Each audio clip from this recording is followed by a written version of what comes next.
чего начинается Удмуртский театр? Как и все театры с вешалки, это утверждение классика Станиславского уже давно превратилось в афоризм, и не знает его только ленивый. Быть может, с актеров? Не будет актеров, не будет театра. Здесь любят и дорожат каждым из труппы, а она не маленькая, 50 артистов драмы. Это выпускники разных лет лучших театральных вузов Санкт-Петербурга, Москвы, Уфы. Теперь уже большая часть из труппы с почетными званиями Российской Федерации и Удмуртской Республики.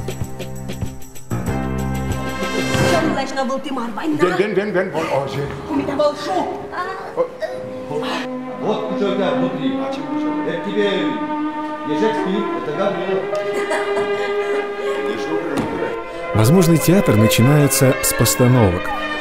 Сколько их было за 85 лет? Зрители до сих пор с любовью отзываются о спектакле «Свадьба. Чуан» по комедии Садовникова. А какой был ажиотаж по спектаклю «Мултанское дело». Историческая тема зрителями всегда встречалась на ура.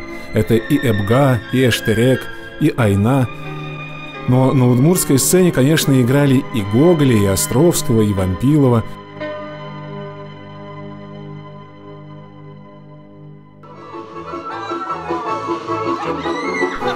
А с какой легкостью зритель снова принял звонкую осень. «Жингрес Сижил» Гаврилова.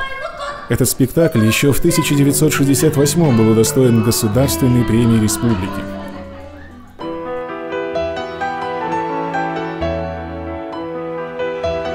Как-то совсем незаметно мы перешли на историю. Так, быть может, театр начинается с истории? Ведь каждый прожитый день — это уже строчка в многотомнике Клио. Так вот, представьте себе морозный день 7 февраля 1931 года.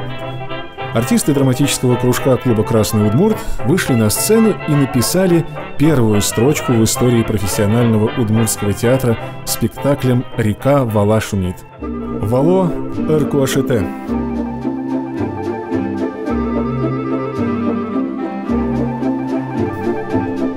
Но молодой художественный руководитель труппы, поэт, начинающий драматург Игнатий Гаврилов на этом и не собирался останавливаться.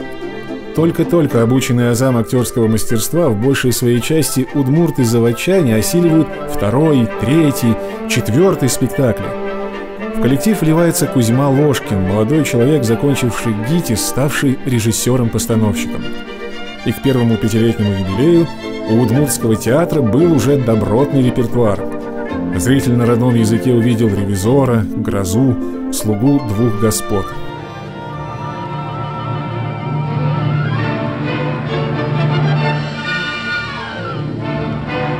Работу театра прервала Великая Отечественная война.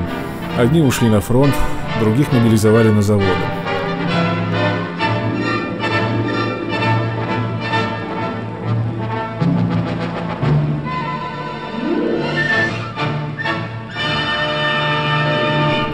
Театр возвращается в Ижевск в конце 44-го.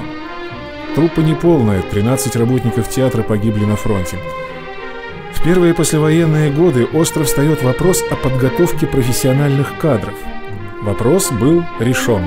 И начиная с 50-х, через каждые 8-10 лет труппа пополняется молодежью, получившей образование в лучших театральных вузах страны. Удмуртская сцена видела 8 поколений актеров.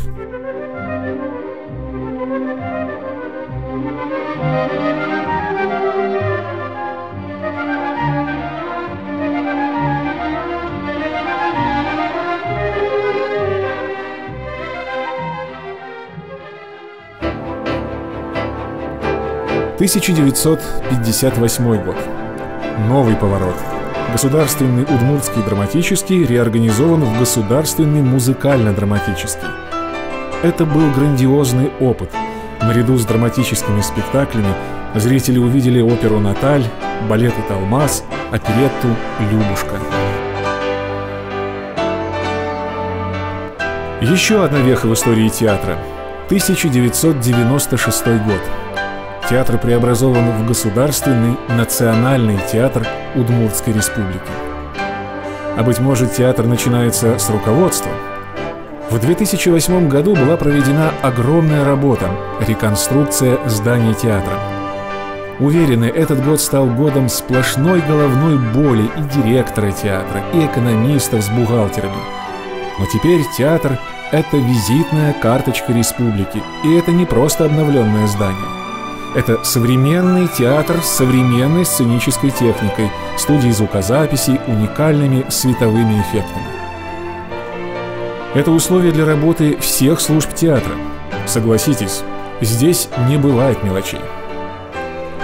Зритель получает общее впечатление. Но каким бы оно было, к примеру, без подходящей одежды? Сколько шито руками этих мастериц, которые всегда остаются за кадром, точнее, за кулисами. Не счесть, а необходимые аксессуары.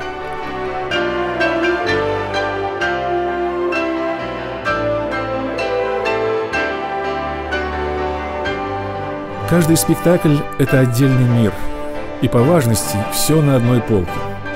Театр – сложный организм, где сложно представить одно без другого.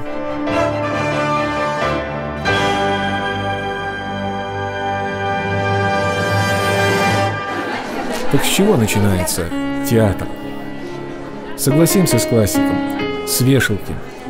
Важно, чтобы вешалка не пустовала. Каждый год из 85 лет был отработан для него, для зрителя. И любовь, мы уверены, была взаимная.